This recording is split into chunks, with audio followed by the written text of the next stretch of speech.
I'm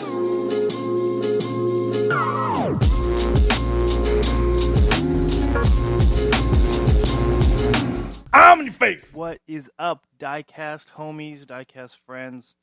I hope you guys are having an amazing day. I woke up kind of, I don't know, a headache, not feeling that great. But I really wanted to make a podcast, a podcast. No, a podcast. And so I'm just doing it. I'm pushing through it. Trying to get myself into a mental state where I can just kind of power on through the rest of the day, get some things done. Finishing a older 1983 300D Mercedes. Had that for a few days. And it's looking beautiful. Beautiful. And so I got to go finish that here in shortly and get that back to the customer. So today, I guess we're just going to talk about, it's not going to be real long.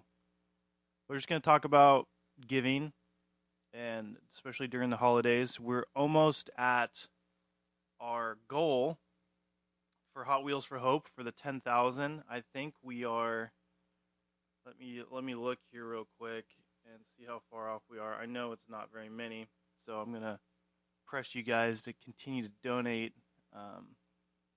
for us to get to the goal here, because we're so close to it. So we're at 9,633 cars donated so far. So we have a very little way to go. I'd like to get cars all donated here within the next couple days, because the holidays are approaching. You know, Christmas is approaching. We want to get these cars to hospitals and charities, and so that these kids can get their gifts for Christmas, not after. So, and then there's going to be an overload. I'm sure. I hope. I pray that there's going to be an overload of toys that they'll have extra ones for after Christmas. That's the goal.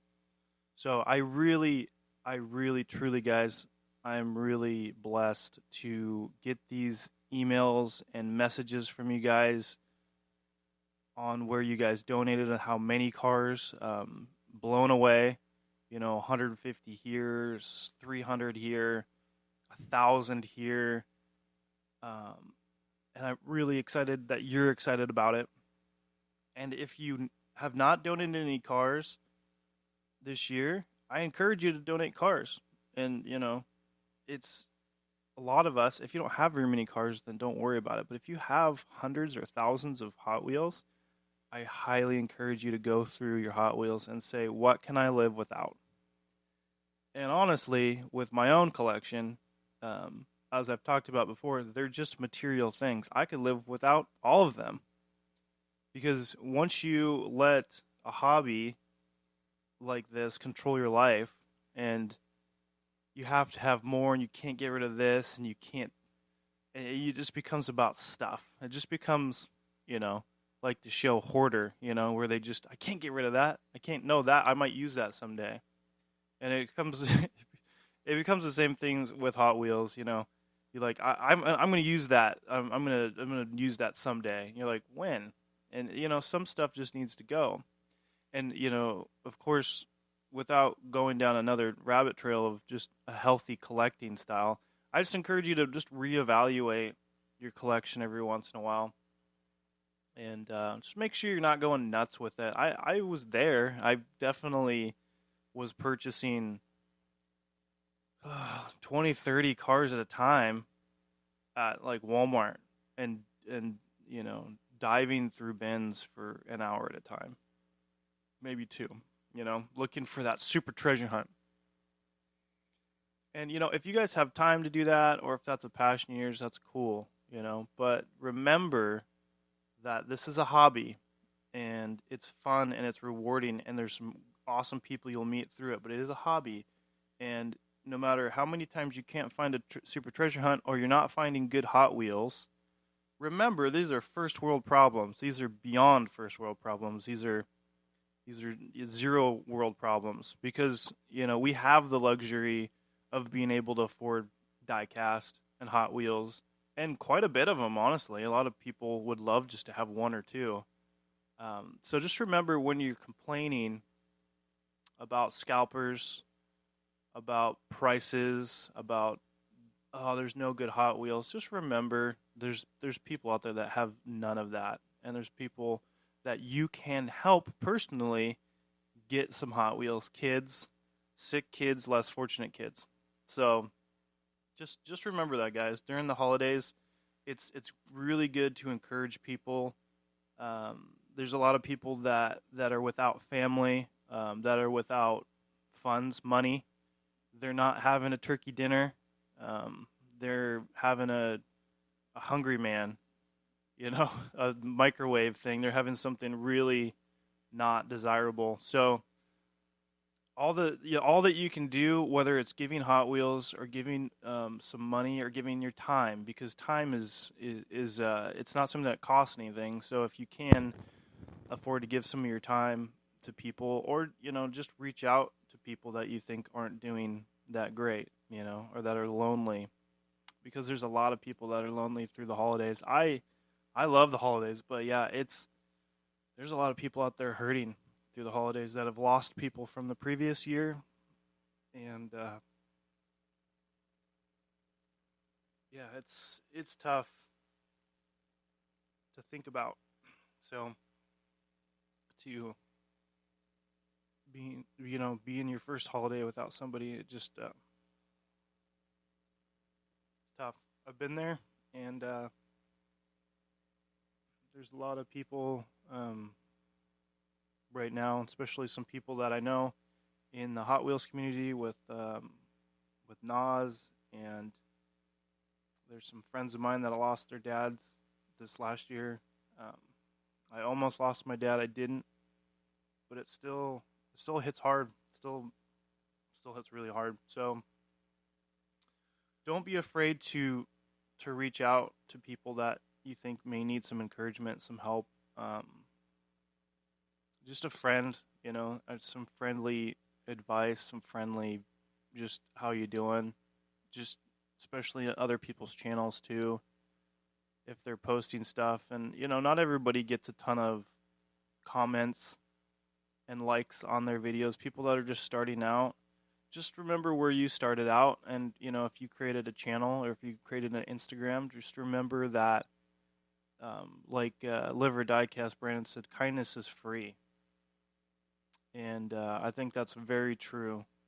It's easy to post something to say, hey, great video, cool cars, and just to like their stuff and to give them some encouragement, because that's what a lot of people need. We're not all going to, go and, grab the bull by the horns and create this awesome channel and it's going to be awesome overnight and it's going to be so easy, because it's not. It's very frustrating, creating something online. Some people it comes easy, it's just a fluke or there's something goes viral, but it takes hard work. And just remember, it just know your worth. You're worth a ton. Your value. Everyone is different. Everyone is special. Everyone's DNA is different. Everybody's put together differently. No one's the same. And so I don't know where I was going with that, but basically, never, have your self-worth come from social media, from your YouTube, from people's validation. Don't seek the validation from people, because it's empty. It'll leave you empty, and you'll always want more. And you just want quality people in your life. Some quality friends that are also collectors. I've met a lot of great people, over the years in this diecast community that are just amazing people, and I have a lot more people to meet. I know I do, and it'd be cool to be able to do on the diecast breakdown and be able to go to shows, to travel, to visit people's collection. I'd love to go. We interviewed Bruce Pascal. I'd love to go see his collection in person. Man, that would be cool. His collection's wild. So, yeah, there's a lot of people that you can meet over the years, and just keep your heads up through the holiday, and just remember that yeah, there's people out there that need help. There's people out there that mentally need help. There's people out there that, physically need help. And just keep your eyes open for those kind of people that need that help. And you can make a difference in their life. And especially with these kids that we're raising cars for, you can make a huge difference in their lives. And I love the thought. Just picture this, because there's no video on this. This is why I do these podcasts, so you can just have something to listen to when you're at work or whatever you're doing. Just picture this: a child in a hospital bed that's in there all the time. They may or may not have a lot of family. They may not have any family. And just imagine somebody bringing a die-cast car in, whether it's a Hot Wheel or a Matchbox, or I've bought some of those monster trucks for kids too, and to have somebody bring these in, like, this is for you. And who's it from? I'm not sure, but somebody sent it to you.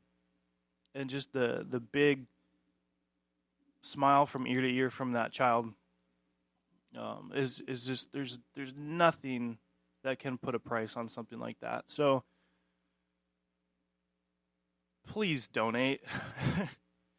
I know there's a lot of people that have donated already, but whatever you can do, I'm definitely going to be going through my collection again, and I'm going to get some cars to the food bank on the island here. There's a couple food banks, because I think that's important too. I've talked about that 1,000 times, but kids and families that don't have much that are going to get some food, and the kids can walk away with a really cool die-cast car. That's a cool thing. I love it. So, and then I wanted to give a shout out to Charles, Charles Diecast. I don't think I'm saying his channel correctly. I'm really bad at that, guys. So he was talking about in one of his videos on YouTube recently. I do see when people tag me. So if you ever tag me, if you want me to see something on YouTube, there's no specific need to send me stuff in my DM or email. I will try to watch it if I can. But if you just tag me at McHotwheel, I will see your video. And so, anyways, he has a really cool things where he saves money. He puts money aside of cars that he would have spent the money on, and he's kind of tallied up like what he would have spent throughout, I think, the month or something. Maybe it was a couple months, but it was like $600 or something like that, or and it could add up really quick on diecast. So he's donated that money or into cars, I think, for Toys for Tots. And as you guys know, if anyone's never heard for Toys for Tots, that's an amazing organization that you guys can donate cars and money to, because they're just getting toys for kids. Same situation as what we do at Hot Wheels for Hope. It's an amazing thing, because it gives these kids some hope in life to know that there's people out there that are thinking of them and they don't even know them. And that can truly change their life, because those are very moldable years when you're a kid, Sometimes it makes or breaks the rest of your life, on how you're brought up and some of the experiences that you've had, and to remember the kindness from people out there that don't even know you, that are rooting for you. And so I'm not going to talk too much longer here. We're at about 14 minutes. It's quality, not quantity, as we talked about before. Just, have to just say a bunch of words, So I just encourage everyone to push through the holidays. If you're hurting, to know that there's people that are here for you, And if it's your first holiday without a family member or a friend, I just reach out to if you need anything. If you need to talk to me or shoot me an email, and I'll be praying for you for sure. Because it's tough. It's really tough. And like I said, encourage others. Kindness is free, like Brandon at Liver Diecast says. And especially during the holidays, it's great to encourage people and to lift them up. I find that there's too many people out there cutting people down. Whether I see it in other, because of course I'm, own a detail business, so I see other detailers out there and other detail businesses, and they cut people down a lot. Everyone's wanted to say they're better, and that's oh, you're doing it wrong, that sucks. They're always trying to cut other people down. So uplift others, bring others up. And then I'm never gonna worry about the risk of sounding cheesy when I'm saying stuff like that, because I think it's very important to lift others up, and it's great to see others succeed, and even if they're falling down or they're failing, you can help them up. I mean, I have a friend that's wanting to quit his detail business because he's frustrated, and my job right now is to help encourage him and help him along and see if I can get him to change his mind, because he's very good, and maybe if he wants to quit that, he can come work for me. I don't know, but I love you guys. I really appreciate you listening to these podcasts. I hope you saw or listened to my last podcast with Chad Reed. That was a lot of fun. We definitely hope to have him back on the Diecast Breakdown. We've got Para 64 or 64 Para. I don't know how to say that. I think it's Para 64, but it's like the logo confuses me. Anyways, we're having them on this week, and then hopefully next week we'll have Fireball back on. He's doing a new coloring book, so we'll update you guys on that. Hope everybody has a wonderful, blessed day, and keep your head up during the holidays and enjoy it. Eat some good food, but remember, having diecast issues, that's first world problems, man. So keep on keeping on. So I love you guys. God bless you, and I will see you in the next podcast.